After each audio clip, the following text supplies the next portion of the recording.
Heyo everybody, Haku here with my review for Houseki no Kuni episode 10, and boy am I excited for this one. It's so hard to compare this one to, 2 episodes ago when we lost Antarcticide, episode 8. It's really hard to compare that to this. This might be even better, but I don't know, it's hard to compare the two. This was great. This was one of the better anime episodes I've seen in a while, in a season where we have constant great anime episodes. So I mean, yeah, we have constant great episodes, so I'm almost starting to become desensitized, but holy crap, this was some movie quality shit right here. This was really great. So we start off, we learned the word disparates is the word they use for normal Lunarians. Foss is giving info after the one she kills, or about the one she kills, to Lexi-chan, Alexandrite. Foss really needs that spring uniform that all the others have. Best uniform. Well, I don't know. The other uniform, it looked like they all had giant butts, and this one doesn't. But this one's also quite more feminine and lewd, as we saw from Bortz earlier. Because where before I didn't find Bortz attractive at all, now this episode I am strongly rethinking that sentiment. But either way, moving along, got really distracted there. Bortz tells Foss, come join me. We can rule the galaxy as rock and other rock. But no, she comes to her and she says, pretty much, join up with me. If you're a super strong fighter now, I'm a super strong fighter, and there's a lot more you need to learn, but between the two of us we can find new techniques for dispatching the Lunarians and dealing with them in combat and all that, yada yada. Foss is really funny talking to the jellyfish, where she's like, so how many jellyfish think I should go with Bortz? And 2 of them jump up and she's like, 50-50 split. That was really funny. Then she goes to tell Diamond. Diamond's like, okay, that's good enough, but you better not hurt my Bortz. She's my precious little rock. So yeah, the music when she goes to meet Bortz in the morning, the music for that scene was really good. It built super well, and I don't know, I remember the music there being incredible.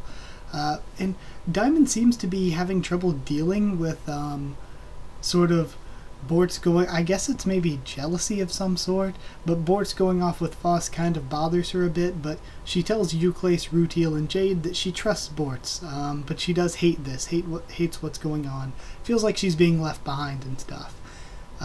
So then this new never-before sunspot appears before Bortz and Foss, and these giant hands are like tearing the sky apart and shit, and it looks really great. The animation was so cool, and it looks scary as hell, because we've seen what the Lunarians can do now, and because of how mysterious they are as well, it makes it really pretty scary even.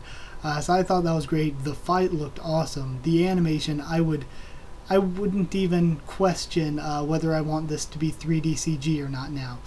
The animation looks so good. This is probably the best 3D CG anime I think I have seen. I gave Kimono Friends a really good score when I reviewed it, and I do think that's a really great anime. But that's great for the storyline, not for the production quality, but this has a really nice storyline, and holy damn, this production quality is great. So I love the animation. Eventually they fall back. They make the call with the bell for everyone to hold their positions and to not come there, and the plan is to keep everyone else away so they won't get in the way and get hurt while they go and wake up the master.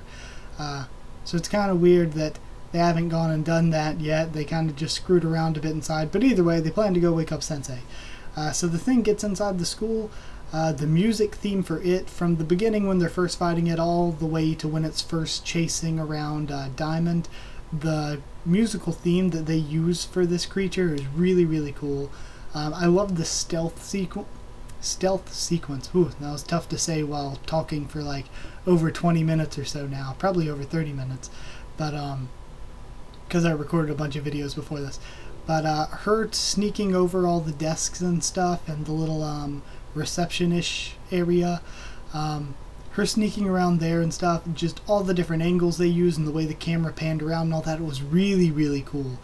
I just thought that scene was really a pretty incredible sequence. And then I loved, again, Lexi-chan.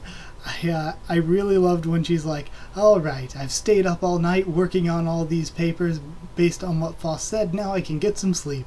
And she lays down, and then Diamond and the thing run by her door. She's like, what? I absolutely, I loved that.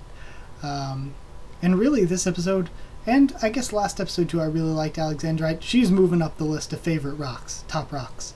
Again, I love the angles they do for the second sort of stealth-like scene that they have. Then there's a fight, Diamond versus, I'm going to say this thing is called Shiro, because the name of the title of the episode was Shiro, and I don't see how that plays into anything else unless it's what they're going to end up calling this thing. So Diamond versus Shiro here. She ends up killing it with her own body, and I love the way she would like run and then like scrape her leg or arm across the floor or something to sharpen it or whatever, and then run in to like stab or slash at the thing. So she basically seems to kill it with her own body. Then Bortz jumps in, says, oh, Nichan, calls her Nichan. So very weird relationship, hearing them use terms like that to refer to each other. But either way, their relationship is what it is. And then we see that Shiro isn't dead, but somehow split into two Shiros, which is not good. Not good at all. Now there are two of them to deal with. But I think we'll end up with Foss maybe going and waking up the Master. Or Foss will just come out of nowhere and take it out herself, maybe. Who knows? But yeah, that was it. They kind of cliffhangered us there. But even with the cliffhanger, holy damn, was this a really fully fleshed out episode and really, really good. Like I said, movie quality, the animation and music, absolutely incredible. It was really tense because it builds that tension super well and really exciting. All the fights were great. The stealth sequences were really, really good. The angles and direction they used were, again, really great. Can't stop praising this. And great character development there for a lot of characters. Foss and Bortz particularly, and Diamond very much as well. So yeah, score as a whole, I'm giving it 10.5. I'm giving it another... Is this the first above perfect score I've given one of these? Well, if it is, this is my first above perfect score. I can't remember what I gave episode 8. But 10.5, it was so, so good. 10.5 double sunspots out of 10? Either way, absolutely loved it. And let's talk about some rocks I like. You know, I should start at the end of next episode. Maybe I'll rank some of my rocks, or maybe in the high Q&A whenever I do that, I'll talk about some of my least favorite to most favorite rocks. But as for right now, some of the ones I like: Euclase, maybe top rock; Rutile, maybe top rock; Jade, maybe top rock. Those are like my top 3, and they've been my top 3 for like since like episode 3 or 4. Is Jade, Rutile, and Euclase. Those 3 are like some of my absolute favorites. Really liking Alexandrite now. I've liked Diamond from the beginning, but I don't know if I'd put her in the top 5. I really like Yellow Diamond. So I think Yellow Diamond, and I think Diamond might get knocked out of the top 5 by Alexandrite now. So yeah, those are my top 5 rocks right now. So either way, hope you enjoyed the video. I guess. Like, if you did like the video, comment down there to tell me who your favorite rocks are. And what is your favorite rock? And also what you thought of the episode, what you thought of my thoughts on it. Subscribe for more Houseki no Kuni, many more rock buns. Follow on Twitter if you want. I can try to keep you updated there on stuff for the channel or talk to you there. And if you want a link to our Discord server to talk with me and a bunch of the rest of us there about this show and others and whatever, just ask and I'll give you a link to that. So that's it. Thank you once again for watching, and I'll see you all next time.